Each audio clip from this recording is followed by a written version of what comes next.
This is our open lecture in conversation with RHN volunteers. So we've got people who are currently volunteering at the RHN. Sammy's actually just come straight off a volunteering shift, so he's just joining us last second. We'll have time for some questions at the end, so if you do have any, just pop them in the Q&A button at the bottom of your screen, or it may be at the top. So without further ado, I'm going to hand over to Emma. Thank you, Emma. I need to unmute. Hello, everyone. Thank you very much, as Anna says, for joining us today. And thank you to 3 volunteers who are online to tell you a bit about their volunteering experience here at the RHN. I'm going to ask Sam if he could just turn around a bit. He's all backlit, so we can't actually see his face. And it would just be nice if we could be able to see your face, Sammy. Thank you. So I've asked 3 volunteers who have slightly different roles at the RHN, so we get as broad a picture as possible of what volunteering is looking like at the moment. We are now coming out of the COVID lockdown for volunteers that has been in place for rather a long time, and people are coming back in cautiously, bringing people back in. So we have Rachel Bew, who has been a volunteer with the RHN for a number of years, so knew what it was like pre-COVID to volunteer with us, and is going to tell us a bit about what it is like to volunteer on a ward in a one-to-one befriending situation with a patient, a couple of patients of ours on Chatsworth ward. Then we have Sam, who came as a volunteer and is involved with the music therapy team and supporting the music therapy team. He came, Sammy, to correct me if I'm wrong, I think you came before we went into lockdown so was on the cusp of that, is that right? Yeah, it was kind of on the cusp of it, yeah. Yes. So Sammy supports the volunteer as a volunteer. Well, he used to support as a volunteer in the music therapy team, but actually he has now he's doing a placement with the music therapy team. That does not always happen, but that is wonderful. So he's on a Thursday, he comes in the morning and does some music therapy in the afternoon, hence wearing the mask, hence wearing the scrubs, and he's in the hospital just now, so that's wonderful. And a piano, wonderful, and a piano. And then Richard came and joined us in the middle of COVID. It was back in May, June time last year when we had a bus. It was a shuttle bus to get the staff from the hospital to Clapham Junction because the buses were not running, or they were running infrequently, or because of social distancing they were full. So we, at the end of the day, we had 3 shuttle buses, and Richard joined the wonderful team there. That all finished in March this year when everything started to get back to normal. But we are delighted that Richard has then joined the family visiting team. So he sees the other side of life at the RHN, what it is like for family members to come in, and he's going to tell us a bit about that. So I'm going to ask Sam to start, because Sam's got to go back onto the wards, and just tell us a bit about what your Thursday looks like. Thank you, Sam. Okay, can you hear me? Great. Yeah, so I watched this lecture last year for the volunteers just before I came, and it really showed me that I really wanted to come. Super enthusiastic about coming here. I think it's such a prestigious place, and I think the work they do here is amazing. So I started here as a volunteer, which was great because we said it was just around it was kind of during COVID. So it was a hard time to come in, but also I think volunteers are super important during a time like this. Yeah, I'll kind of go into what I did as a volunteer. I was working with the music therapy team here, and you might not know, but the music therapy is one of the biggest music therapy employers in London. So therefore in the UK, there are maybe six music therapists here, 1 full-time. So I was studying at Roehampton, and I thought it would be an amazing place to come get experience. So as a volunteer, I did all the safeguarding stuff, and then came in and worked a lot with the music therapy team. So we would plan sessions, and yeah, come up with ways to work with people musically. So my Thursdays when I was a volunteer, I was in for half a day, and I would arrive and I would sit down with Michael, who's the music therapist here, and we would run a group. And it would either be a functional group or a sensory group, depending on the clients or the patients, sorry, that we were working with. And we would plan the group, and we would choose songs to sing. And what we would do is we would then take all the music onto the ward, and we would sing the songs, and we would create lots of functional activities like standing up and dancing, singing different bits, playing the instruments. And a lot of it would be for kind of motor skills, so moving your arms forward and back, but also for, you know, gaining a sense of community on the wards, togetherness. So that was the functional group, but we also run the sensory group, which is for much more, it's PDOC here, which means prolonged disorder of consciousness. So that's the group I'm running actually in about half an hour. And it's a kind of lots of sensory music. We have a mindfulness section in it where we turn all the lights off, and we have rain sticks, and we play the piano. But yeah, so going back to being a volunteer, it really helped me learn about it. It's an area of music therapy that I'm really, really interested in, and to see how it's done here was fascinating. And by being a volunteer, I was then able to, as a caveat, Emma said that it won't always volunteering won't necessarily lead on to work experience or placements. It allowed me to become a student here, because I knew all the safeguarding, I understood the different rules and regulations of being here.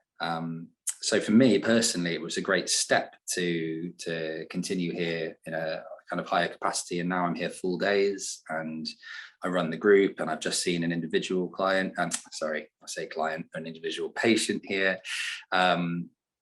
Yeah, so my day is full. It is full of working with people and note writing, and yeah, the volunteering was just a perfect start really for me.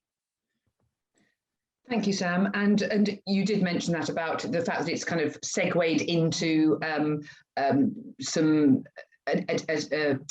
internship, not internship, but placement here. And that doesn't always happen. I do get a lot of questions from people saying, oh, I'd like to do some work experience. And I just want to manage everyone's expectation we can't necessarily do that. If we do, it doesn't come through me as because it's not volunteering per se. I would then send that to HR, and it they would respond to that. But the volunteering here is very much volunteering. It just happened that Sam then, built a relationship with the department, and they saw, that he was somebody they wanted to bring in to do a placement, and were happy to do that. But it doesn't always happen. But I think also with any volunteering, I think everyone would say this, you do learn things at the coalface, and you will, if you're training to be a speech and language therapist, you're not going to be mentored by a speech and language therapist, but there will be speech and language therapists around who you can sense check questions with, but it's not a placement as such. But I think, Sam, you found it hugely valuable just to be in this situation, haven't you? Yeah, I think if I was going to think about training to be a music therapist or a physiotherapist or a speech and language therapist, I think volunteering here would be incredibly helpful, because it wouldn't serve as a placement, but just being around professionals. I've learned so much just from walking around and talking to nurses, and also kind of the hands-on approach that you might have to do as a volunteer. You learn about you know, how to talk to people properly and how to be friendly and how to befriend people. You learn a lot of kind of social skills through it. So you can gain so much from being a volunteer here. Yeah. Thank you, thank you. And you also mentioned there about safeguarding and rules and regulations. One of the things, because of COVID, that we've introduced and we've had to introduce for each volunteer coming in is a COVID risk assessment. And we use the one that is for the staff, and it's about the risk that the RHN situation might pose to you. But with volunteers, it's also about the inbound risk from volunteers and how that might impact on people volunteering with us. And just so that everybody knows, one of the things at the moment is everybody has to be double vaccinated if they want to volunteer with us. And as well as being double vaccinated, on the morning of your volunteering session, you would need to do a lateral flow test. I think you know, Rachel and Richard and Sam would know, would yes, they're nodding, that's great. And would you do a lateral flow test? And we also ask that if you're going on the wards, you wear scrubs. They're not the hospital scrubs, they're jazzy scrubs that the Putney Scrub Hub have made for us. And that's because of the close proximity with our residents. And everyone, you can see that Sam is masked at the moment. That's probably because there's somebody else in the room. We are all masked if we're in a room with somebody else, whether we are inside or outside. But Sam, you very helpfully said there about you learned how to communicate, because some of our patients range from PDOC, so profound disorder of consciousness, so not able to communicate, up to people who are able to communicate, and all abilities in between. So that leads me very nicely to Rachel, who comes onto one of our wards, and two of our residents on that ward. Rachel, if you could tell us a bit about what it's like for you with somebody with a neurological impairment, how you've learned to communicate. Thank you. Sure. So I think I've been volunteering at the RHN for 9 or 10 years. And when I started in a group session. I started with a gardening group. And I think it's still the case that if you start, you have to start with a group session, which is frankly a lot less daunting, because you then have other volunteers and, importantly, a member of staff around who can help you out at the beginning when you're very unfamiliar with the ways and wherefores of how to communicate with people, what you're meant to do, and so on. Because, to be blunt, it's a bit overwhelming at first when you walk into the hospital and you encounter a lot of people all around you. I mean, it's not quite the same at the moment because of COVID, but you know, when I started, there were people everywhere. You know, you're sort of walking through the corridors and people are sort of being pushed up and down the corridors. There are people out in the gardens and so on. And you know, some of them have really profound disabilities, and personally, I had never come across anything like that before. My father-in-law had a very, very serious stroke when my husband was about 40. When he was 40. So my husband was only a teenager. So I'm aware of people with quite a severe disability and limits to their communication. But frankly, you know, when I walked into the RHN, it was a lot more challenging than I thought. But having done the gardening group for quite some time, I started to do some volunteering on a one-to-one basis. Initially, there was a lady who I helped look after the garden in Chatsworth, and I used to go and basically be her hands, her arms and her hands, and she was completely compos mentis, and she would you know, order all these plants. And in fact, a couple of times we actually went on a day trip out and went to a garden centre, and she chose the plants, and then I would put them wherever she wanted me to put them. So that was a sort of quite an easy sort of segue into one-to-one volunteering, because she was able to communicate perfectly. She just physically was in a wheelchair and unable to do the gardening.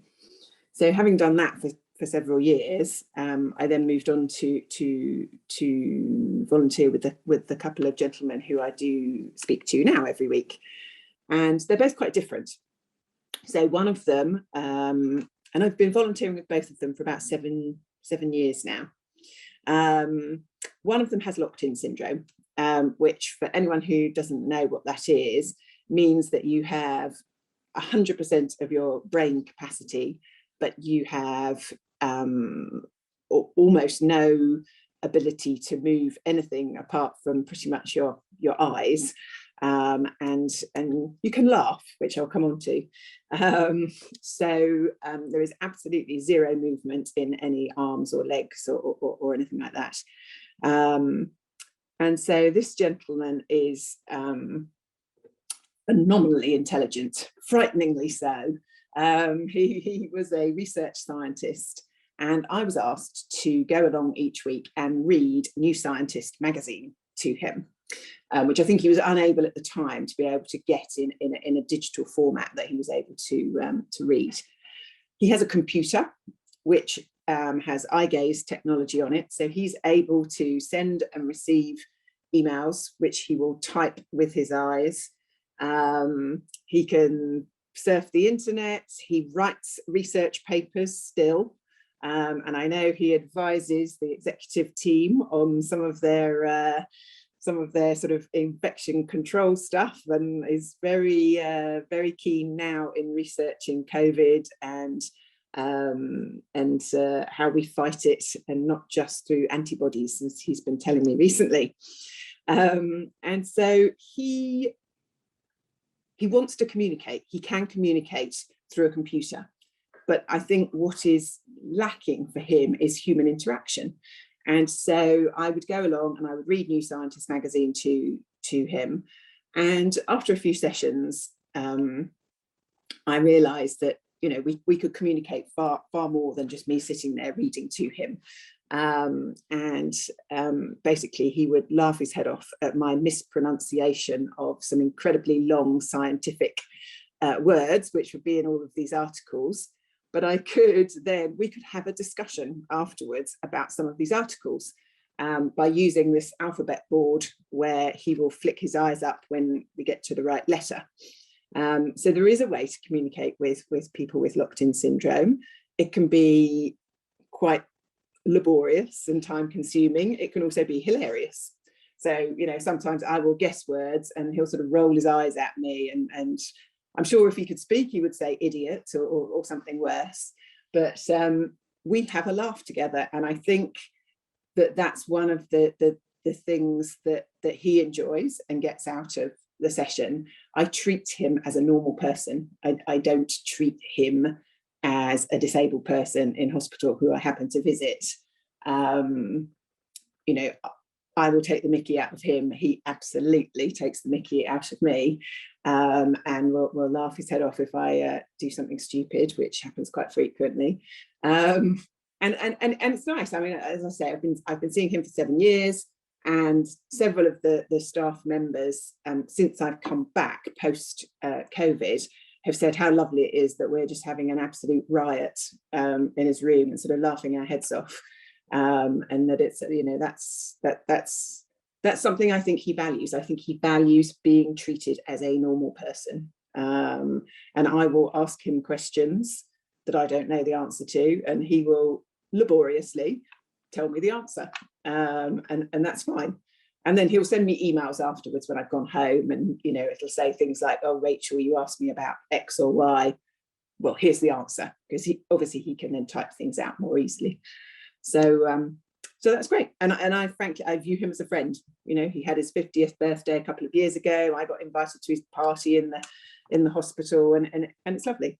So it's very rewarding with him, because you get something back. Even though when I first started volunteering with him, I thought, oh my gosh, you know, this is going to be a real challenge, but you absolutely get something back. The other chap I volunteer with is different. He can speak. He's in a wheelchair. He can't walk. He has some limited use of his arms, but there is definitely some cognitive impairment. And interestingly, it's much harder in a way to spend time with him, which seems odd, because when you walk in, you can say hello and he'll say hello back and you'll have a conversation. But he has very, very, very limited short-term memory. So, can't really remember what he had for breakfast, or even if he's had breakfast. And that makes things very challenging. And so it tends to be me initiating conversations and asking, relatively simple questions, which he can then reply to. Often he doesn't remember. So, you're not always sure how much he remembers correctly and communicates with me. But equally, I know that he is having a good time. Again, we have a good laugh. We'll try and play a few games together. We might flick through some books. But what we always do is talk about what's going on in the world. He's very interested in current affairs, which is one of the reasons that I started volunteering with him. He had a similar background to me in that he worked in investment banking. And so we just sort of had a few things in common, which helps, I think, to just start the conversation. And I think that's one thing I have learned, which is you need a couple of little tips of something in their background that you can talk about. You don't need to know much, but if you know they like football or they like music or whatever it might be, then that sort of gets you started, and you can sort of progress from there. When you know nothing about someone, it's really difficult, and it can be a very. I spend an hour with him. I spend a couple of hours with the chap with locked-in syndrome. But the hour with this other guy can feel very long. It can feel a long time, and it can feel quite challenging at times. But I think you just have to use your imagination. You have to realise that it's not rocket science. He's a normal guy. He has normal interests, and he just wants to do something different. He's bored, he's desperately bored. And so even if you, just taking him outside into the garden is an absolute joy for him. And, you just have to roll with it and see what happens each week. But it's quite different between the two that I visit. The thing that's coming over to me that's key for this is time. Yeah. You take the time and give them the time and the space for them to respond to the conversation.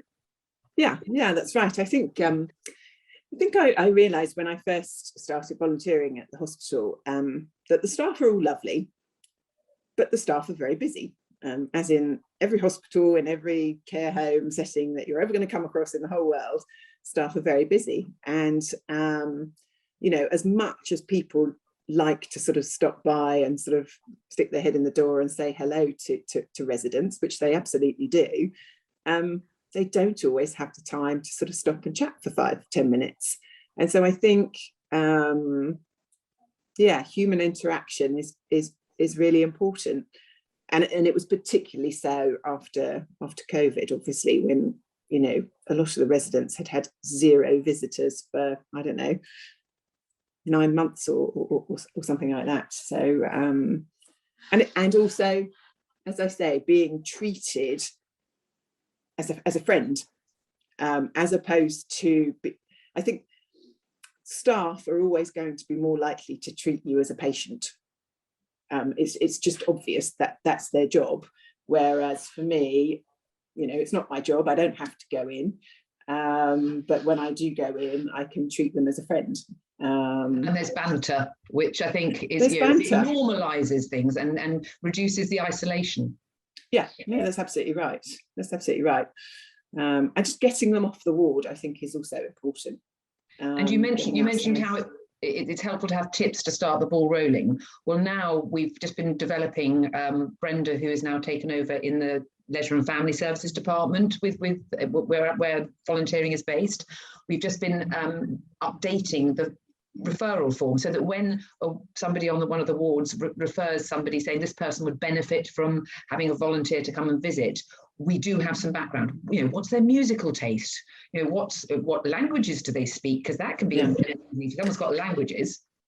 Yeah, no, I think that's really important, because I remember when I first started and I was doing the gardening group, I was sort of allocated this chap who I would go and collect every week and bring down to the gardening group. He never said a word, and it was after about 4 weeks. I don't know how or why this happened, but I said something in French, and he suddenly replied. And he was, I don't know what nationality he was, but he was clearly from a sort of an Arabic background. North African, yeah, French. North African. Yeah. And I spoke in French, and suddenly he replied in French, and everyone's like, "Oh wow, you know, this is amazing." And then again, similarly, you know, maybe linking in with Sam and the music, it was absolutely fascinating. We were talking about music, and someone mentioned Michael Jackson, and suddenly this guy starts singing a Michael Jackson song, having not said a word for, you know, by this point, probably about 6 weeks I'd been seeing him. So I think it's essential, actually. It's not just helpful. I think it's essential that we do get a few just little hooks that you can, you know, start the conversation, because it is daunting otherwise when you know nothing. Yes, and you mentioned that when you came in with a group. Well, now we don't necessarily put people in with groups. We can if that's how they prefer to, because we will be bringing back groups. But what we really want is for the person who's referring the patient or the resident to have one-to-one support and befriending, is to give as much information as possible, and then that person is generally the volunteer placement supervisor. So that is someone they can go and sense check. You know, oh, I'm not sure that, you know, how can I have this communication? You know, can I have a bit of help with this? And then you can get a bit of help. But it's to, you know, get a bit behind the person so you know what's going on. Yeah. But it's not necessarily in a group. So that's what we're doing now. But we want to have more information behind about that person. You know, what buttons to push. Yeah. So Rachel, thank you. That just sounds absolutely amazing. And as you say, very different. And everybody here has got different levels of capability, different ways of communicating. Everyone is very individual, and with the volunteering, we do try to place people. You know, if someone is an Arsenal supporter, we wouldn't put them with a Tottenham Hotspur fan. We try and put people, you know, together with what floats their boat, really. So Rachel, thank you so much. No, before I come to Richard, I'm just going to say, because Sam is going off to do his group this afternoon, I think it's on one of the wards, if there are any questions that, Anna, that have come in that are to do with Sam's, what he was saying about his volunteering, it'd be helpful if we could just have a look at them just now. Well, no questions have come in specifically for Sam, but there was one question that I've got about Sam. How safe, obviously we don't want to talk about COVID too much, but you know, we're still in an ongoing pandemic. How safe do you feel volunteering in a hospital, in a healthcare setting at the moment? Good question. Yeah, that is a good question. I think I would say that the safest I feel in my everyday life is probably coming to the hospital, because everyone is so safe with their testing. Everything is so clean. Everyone is very aware of washing their hands, and everyone's vaccinated, which is kind of ticking all the boxes. I would say just a little bit, to touch on what Emma said before, that if you are going to volunteer here, I did change the way I behaved outside of the hospital. I think I stopped going to more events and things because we talk about the incoming risk. So if anything, I feel like I was more of a risk to the hospital than the hospital was a risk to me. So yeah, I feel super safe here. Thank you. Yeah. No, I think that was my question for Sam. you, Sam. But if you can hang around until you have to go, just in case anything comes in, that would be grand. Thank you.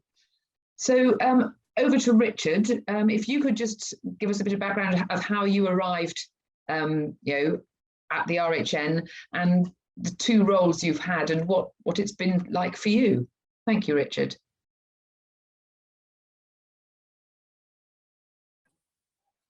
Can you hear me? Great. Thanks very much. I just wanted to say that I'm sort of slightly in awe of Rachel and Sam, who do amazing work, and just fantastic. My role is rather different, and I have lived near the hospital for over a decade and have been driving past it all my life, really. So I kind of knew what it was, but didn't really know that much about it. And then a very good friend of mine ended up as a patient at the hospital, and so I got to know about it quite well, and went to visit this friend of mine, and clearly an astonishing place. And then when the pandemic started, I found myself with quite a lot of time on my hands unexpectedly, and wanted to do some volunteering, and the opportunity arose at the hospital initially as a driver to take staff who you know, had been working long shifts back down to the station, just to kind of cut out just a section of their otherwise slightly tedious journey, so they wouldn't have to wait for a bus. We could just take them down to the station and do that, which is great, and got to know a few of the staff through that. And then when the bus came to an end, I got a promotion to initially car park attendant, which I actually enjoyed the car park attendant. So this was when visitors started coming back after this long break. And clearly everything was going to be different, and there was a new regime in place, and kind of had to ease all of the family visitors into it, which must have been daunting for everybody, really. And so, you know, fantastic job in getting people to ease their way back into it, and managing all of the COVID kind of responsibilities that we all now have to take. And that continued as my rapid promotion went on to assistant to the lateral flow taker. So along with the fantastic team of infection control people at the hospital, just helped with administering lateral flow tests and checking lateral flow tests with family visitors coming in. And you know, this is, as I say, difficult, I imagine, for all of them, really. And it's taken a little while for everybody to get used to the testing regimen. So, you know, everybody's got to do a lateral flow test before they come into the hospital to visit, and everybody's kind of got the hang of it now. And so I've now, my job has slightly changed again, that I'm now sitting at the front on a Friday, and welcoming the families who I'm kind of getting to know each time a little bit better. And they all know what they've got to do in terms of showing me their lateral flow tests, and we just have a little bit of a chat, and then off they go and see their loved one and have their visit. And it's not the most glamorous job, but actually you kind of feel like you're doing something helpful and useful for everybody that's coming. And I'm kind of just adding on Sam's point about the question about, you know, how safe do you feel? The regime in the hospital is absolutely fantastic, and everybody knows what they've got to do. And rather like Sam, I've definitely changed my behaviour in terms of how I act outside of the hospital, in terms of absolutely wearing a mask in crowded areas and all the rest of it, and trying not to get myself into enclosed spaces with people I don't know. But again, we shouldn't concentrate so much on the COVID thing, but that's really what my job is currently to do with. So anyway, it's been I can't believe it's been over a year, actually. Emma said it'd been over a year. It's astonishing. I kind of felt it was nothing like that, but it's sort of nearer 16 or 17 months. And lovely people working at the hospital. You know, the staff are all very, very friendly. I don't get much interaction with the patients per se, but occasionally they come past with the families that I've met earlier on, and we just have a little chat. So that's really nice. and it's a fantastic place, and I hope to be continuing to volunteer for a few years to come. Well, I very much hope that you will continue to volunteer. It's been a joy, having you start during COVID and then take on another role. Not just think that was the COVID moment, but you've stayed on. And I think for the role you currently do as a welcomer for family visiting, that's been very interesting, because a lot of our volunteers back in the day, it was patient and resident support.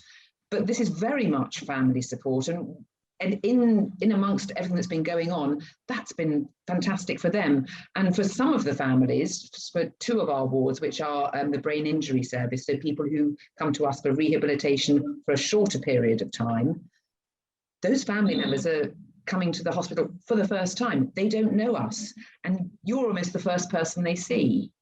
And I think it's very reassuring to have a welcomer to say you're most welcome here. This is what we need you to do in order to support us, to support all the infection control things we need to do.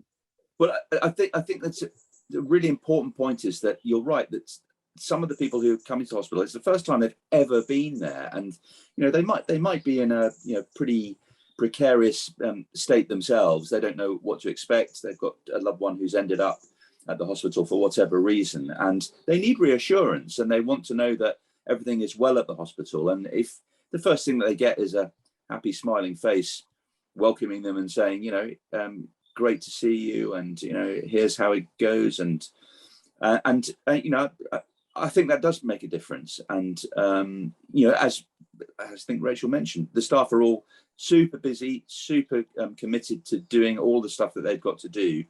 And I've got the luxury of having the time really to just give them a smile and give them a bit of reassurance and say, it's all going to be okay.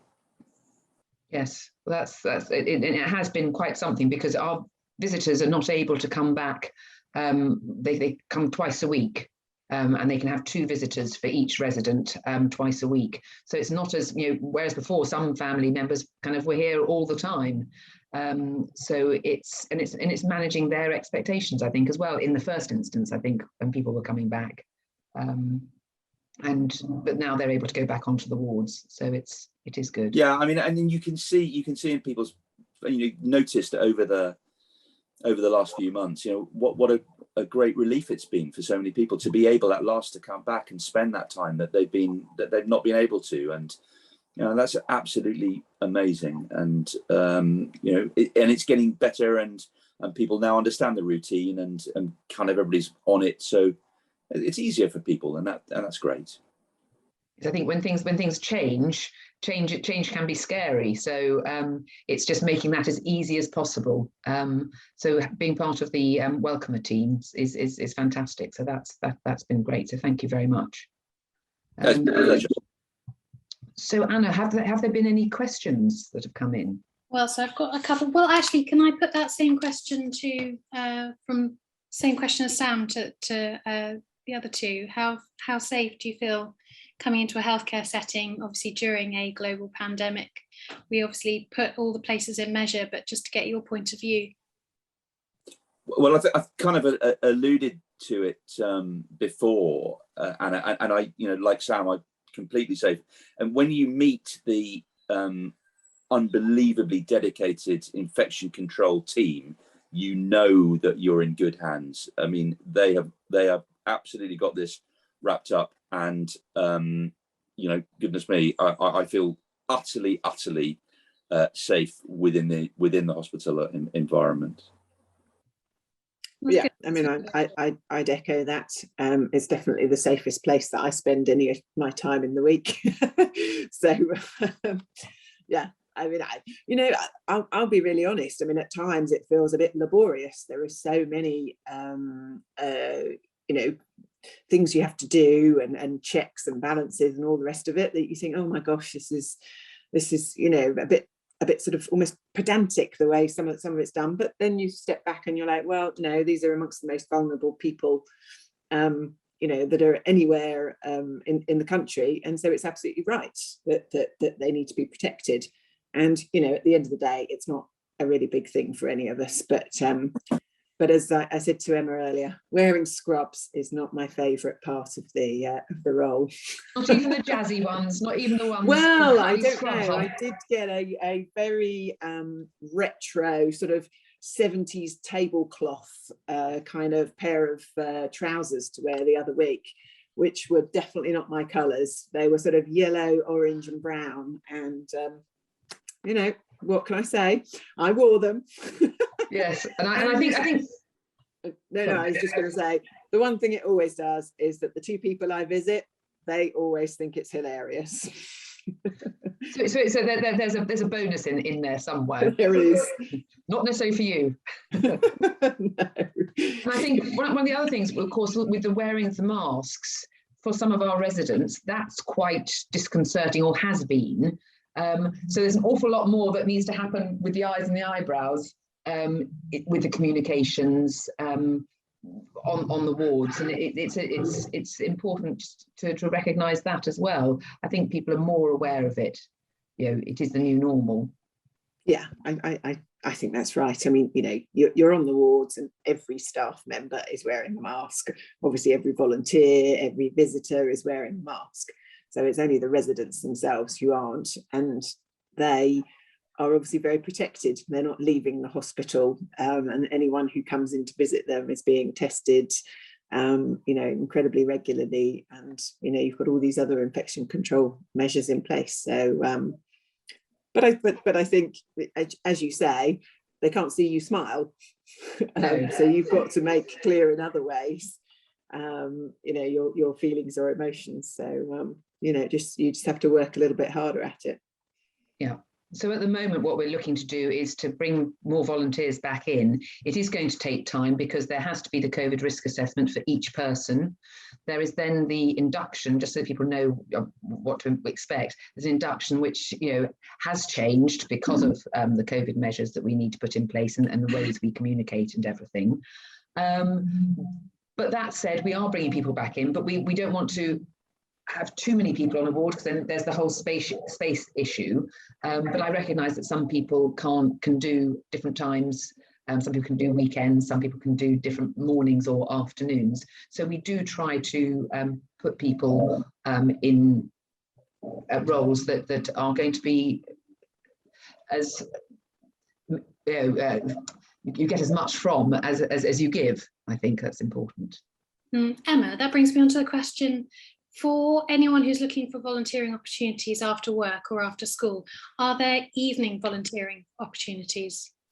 No, that's a very simple answer, actually. And that is because of the 98% of our residents and patients are in wheelchairs. And because of sitting all day, or people have what's called a sitting tolerance level. So people get put to bed sooner than you or I would go to bed, because they have been sitting in one place and they can't get up to relieve pressure. So they do go to bed earlier, and meal times are earlier. So after school and evening volunteering isn't really something that we can facilitate. We can do weekend volunteering, because we've now brought back at the weekend, we're doing some concerts on a Saturday afternoon, and that is really lovely. And again, anyone who's singing is masked up. So it's a bit of a shame because you can't see the person singing, but that's the way we have to do it at the moment. And there's lots of social distancing for that. So we do have weekend, and on the Sunday we have the church services, whereas before we used to have one church service at 11 o'clock in our wonderful assembly room, which, you know, had lots of people in. Dear Jeff, our chaplain, he now does 9 services on a Sunday. So we are beginning to do that. And again, they are on the wards, and we do need people, though, to bring people to those. So there is kind of need for people on a Sunday and on a Saturday. But evenings, no, because generally our residents and patients will have gone to bed. And even for one-to-one befriending, that's, you know, their day is a different timescale to you know, outside. No, thank you. And in terms of remote volunteering opportunities. You touched on befriending. Is that an option? And again, I don't like to say, I don't like to say no to any volunteer. I just want to manage expectations. We did have a, during lockdown, when no family members were in, that there was staying connected and with iPads so that they could connect with their family member.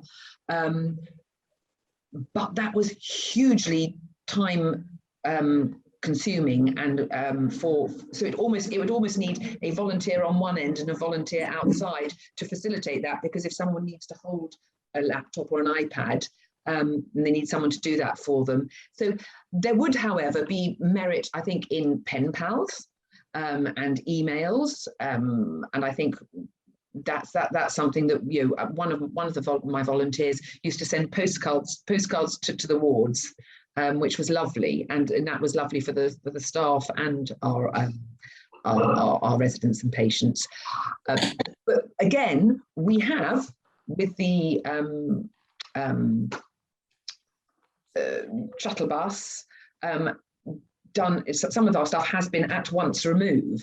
And we are looking also to bring back some gardeners to help in the garden. We've got a therapy garden, so one of my calls out is going to be for gardeners to come and just keep that you know, ticking over. And well, at the moment it's kind of end of season and putting it to bed, but you know, planting up bulbs and things like that would be something, and that's at once remove. So there are, and then we're talking at the moment all about our patients and our residents and the families, but we also need volunteers for fundraising events as well. So and an admin side of things. So those sort of things would be at once remove as well, or could be at once remove. So there are things, and again, there's a volunteer application form on the website, and if that gets sent in, then and somebody says, you know, I would like to do it at once remove, there will be fewer opportunities. But if you've got a specific, you know, if you can send emails in French or in Spanish, that might be something that somebody would value. Okay, that's really interesting. Thank you. I'm just checking. So we've had no more questions come through. So I think I'd just like to thank everyone for joining. Thank you for joining us as the audience. Thank you to the panelists for joining. And Emma, thank you for facilitating. It's been a privilege hearing all your stories, and we just thank you so much for volunteering.